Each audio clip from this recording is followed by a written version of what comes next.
ቀን 30,000 ሰው ቤቱ የነበረ ቀን አቡነ አብርሃምን ባይሳደብ የሃይማኖት ጉባኤውን ባይሳደብ ይሄን ያህል ገንዘብ ወጣልኝ ብሎ በንዴት ባይናገር ኖሮ ምናልባት አሁን ያለበት ሁኔታ ላይ አይሆንም ነበር። ይሄ ልጅ ኢሞሽናል ነው። አንዳንዴ ሳያስብ ይናገራል።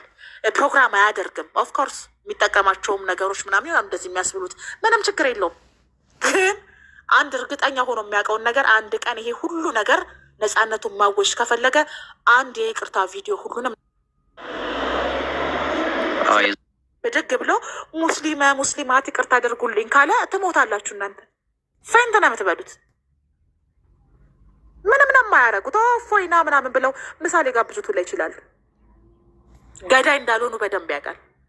ገዳይ እናንተ ናችሁ። ክፉ ሀሳብ ያላችሁ ሰውን የምታጠምዱ በረጅም ሰንሰለት አስራችሁ እየጎተታችሁ የምታሰቃዩ እናንተ ናችሁ። በደንብ ነው የሚያውቀው በነገራችሁ ላይ። ስለዚህ ጅል እንዳይመስላችሁ አማራጭ ስላጣ እናንተ ሁሉንም ነገር ማኔጅ ስለምታደርጉ ምናምን ኦኬ ምናምን ሲያችሁ ደደብ አይደለም ልጁ። በነገራችሁ ላይ ደነዝ ነው እንጂ ደደብ አይደለም። በደነዝና በደደብ መሀል ልዩነት አለ። ደነዝ የደነዘ ነገር ይሞረዳል። ከቃሉ ጋር ናችሁ እና ተንከባከቡት። አታበሳጩት። እግር አታጋቡት። በየቀኑ ቤቱ እየሄዳችሁ ቤቱን የልመና ፕሮግራም አታድርጉ። ኮንፈርት አይሰጠውም። እና እፎይና ጵላዲዮስ ካበዱ በእናንተ ምክንያት ነው የሚያብዱት። ፈለገ አትናቴዎስ ሲግማ ቢሆን ማፊያ ቢሆን በእናንተ ምክንያት ነው። አኬ ነገ ብድግ ብሎ ደስት እየገባ ፓፓ እያለ ሲያላግጥ ቢውል በእናንተ ምክንያት ነው። አኬ እንደ ድሮ ወጥሮ መስራት አቁሟል። በቃ ዝም ብሎ ገብቶ ምናምን እያወርቶ ምናምን ነው የሚወጣው። እያሰቃቃችሁት 3 ሰዓት እንደ አኬ እኮ ከ1 ሰዓት እኮ እስከ 5 ሰዓት እኮ የሚያስተምር ሰው እኮ ነው። አሁን 3 ሰዓት ሲሆን እፎይ ይገባል ብሎ ስለሚሰቀቅ ቶሎ ነው የሚወጣው። ለምን? ጤነኛ ስላልሆናችሁ እናንተ። እና ፕሊስ የፕሮግራም ማኔጅመንት ይኖራችሁ። ችግር የምትፈቱበት ደግሞ ፕሮግራም ይኖራችሁ። ከገስት እየሄዳችሁ ወሬ የምታቀሳስሩ ቄሶች ጭራችሁን ይዛችሁ አርፋችሁ ተቀመጡ። ሁሉን እናማ ስላትበሉ። ጅልም ያረጃል እኮ አንዳንዳችሁማ ጅል ናችሁ። የጅል ሽማግሌ ጅልም ያረጃል። ወጣቶቹን ግራ አታጋቧችሁ። አባት ከሆናችሁ ለሁሉም አባት ነው የምትሆኑት። ላጠፋውም ላላጠፋውም እንደዚህ አይነት ነው አባት። ልክ ለሆነውም ልክ ላልሆነውም አባት ሆናችሁ ጥፋታቸውን ትታችሁ ልጅነታቸው ላይ ነው ፎከስ ማድረግ ያለባችሁ። እዚህ ጋር እየተጋደለ እዛ ጋር የሚጫወታል እንዴ? ጌም እኮ ቁማር ነው። ጌም ቁማር ነው። እናንተ ስትለምኑስ ቁማር አይደለም? እናንተ የመለመን ፈቃድ አላችሁ እንዴ? እናንተ ያለ ፕሮግራም ብድግ ብላችሁ የሰው ገንዘብ ስትበዘብዙ ቁማር አይደለም እንዴ?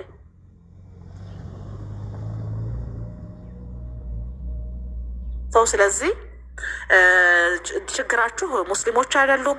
የእናንተ ችግር ፕሮቴስታንቶች አይደሉም። የእናንተ መሰረታዊ ችግር ውስጣችሁ ያለው ክፋት ነው።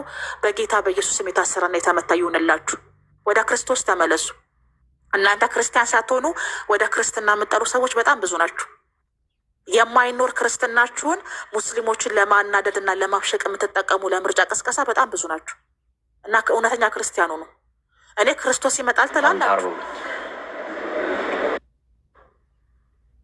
ኃላፊነታችሁን አትወጡ። ማህበራዊ ሚዲያ መቆጣጠር እንደማይቻል ቴክኖሎጂው በጣም እየረቀቀ እንደሚሄድ ወደፊት ከዚህ የባሰ ነገር ሊፈጠር እንደሚችል እራሱ አታውቁም። ስለዚህ የዚህ አይነት ሙያ ላላችሁ ሰዎች እድል ስጡ። በዛ ጋር ትዝታው ሳሙኤል ይታሰርልን። ትዝታው ሳሙኤል ማንን ምክንያት አድርጎ ነው የመጣው? እንዴት ደፋር ቢሆን ነው የመጣው? በምን አቅሙ ነው የመጣው? ለምን ትዝታው ሳሙኤል አነበበ እንጂ ጻፈ እንዴ? ትዝታው ሳሙኤል አነበበ እንጂ ገደለ እንዴ? ጋይስ ትዝታው ሳሙኤል አነበበ እንጂ ገደለ ወይ? አነበበ እንጂ ጻፈ ወይ? ይሄ መፈክር የእፎይ መፈክር ነው። ፕሮቴስታንቶች አሁን ለትዝታ ይጠቀሙታል። በሰይፍ የሚገል በሰይፍ ይሞታል። ሰይፎቻችሁ በሙሉ እላያችሁ ላይ እያረፉ ነው። ግልጽ ነው። ከቃሉ ጋር ናቸው። እያንዳንዱ የቃላት ሰይፍ ያወጣችኋቸው የቃላት ሰይፎች መልሰው እናንተ ላይ ያረፉባችሁ ነው። ስለዚህ ትዝታው ለምን እንደምታሰረው? ትዝታው እኮ ሲመጣ በቂ ምክንያት ስላለው እኮ ነው የመጣው። እፎይ ለህግ ቀርቦ ቢሆን ኖሮ ይሄ ነገር አደጋ አለው አይመጣም። ለምን ይመጣ? አሁን ለምን ይቀራል? ምን አጠፋ? ፍርድ ቤት ቢቀርብ ገድላቶቹን ሰብስቦ ዲያቆን ነው ያየው ሚስጥራት በምስክሮች ፊት ተናግሮ ነፃ ይወጣል። መክተፊያ ነው ያለሆነም በምስክርነት ነፃ ይወጣል። አይ መክተፊያ አይደለም ካላችሁ ታቦቱን አሳዩን የሚል ጠበቃና አቃቤ ግን የሚቀጥርባችሁ ምን ልታደርጉ ነው? ገድላቶቹ ልክ አይደሉም ካላችሁ ገድላቱ ይምጣ ነው የሚለው ፍርድ ቤት።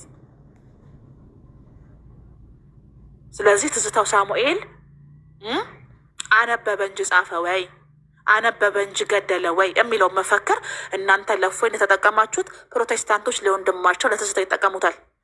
በሰይፍ የሚገል በሰይፍ ይሞታል። የቃላት ሰይፎቻችሁ የክፋት ሰይፎቻችሁ እላያችሁ ላይ እያረፉ ነው። ቆርጠው ነው የሚጥሏችሁ ገና ወደፊት። ይሄንን በፍጹም እንዳትረሱ። እኛ የሚዲያ ሙያ አለን። አንድ ነገር ስትናገሩ እንደ ማስረጃ እንደሚቀመጥ አታውቁም። የሆነ ቀን እናንተ ላይ ተመልሶ እንደሚመጣ አታውቁም። እየጮኻችሁን ጥላችሁ እስከሚወርድ ድረስ እነ ጋዲሳ ሸም ይዟቸው ዝም አሉ። ቤቱ ገብታ አንድ ቀን አንዷ ጋዲሳዬ ትዝታው መታሰር የለበትም እንደ ስትለው የህግ ባለሙያ ጠይቂ አላት። ጋዲሳ ስለ ህግ አያውቅም እንድትሆነ ነው። በደንብ ነው የሚያውቀው። ሳክስ +4 ሳክስ በደንብ ነው የሚያውቀው። መናገር አልፈለገም። አዎ ለምላሹን ያውቀዋላ። መዝሙር ያሬድ ምን አለ ከዚህ በፊት? ሙስሊሞችን መንካቱ ነው በሱ ቤት ማለት ነው። እኛ የማይነካ ሃይማኖት የለንም። የማይነበብ የማይመረመር የማይገለጥ ሃይማኖት የለንም። መልስ የሌለው ሰው ብቻ ነው ሃይማኖቴን አትንካብኝ አታነብብኝ የሚለው አለ። ስለዚህ ትዝታው ሳሙኤል ልክ ነው ያደረገው። እጆቹ ይባረኩ። አሜሪካም ሆነ ኢትዮጵያ ወንጌል ይሰበካል፣ ገድል ይነበባል። የኢየሱስን ክብር የሚጋረድ ከሆነ ይመታል። እና ይሄ +4 የሆነ ሳክሳችሁን አቁሙ። ብልጥ እንደሆናችሁ አይሰማችሁ። በነገራችሁ ላይ ቁጥራችሁ ሲጨምር ብልጥ እንደሆናችሁ የሚሰማችሁ ነገር አለና እሱ አስቸጋሪ ነገር ነው። አስተካክሉ። ቅዱሳን መጣው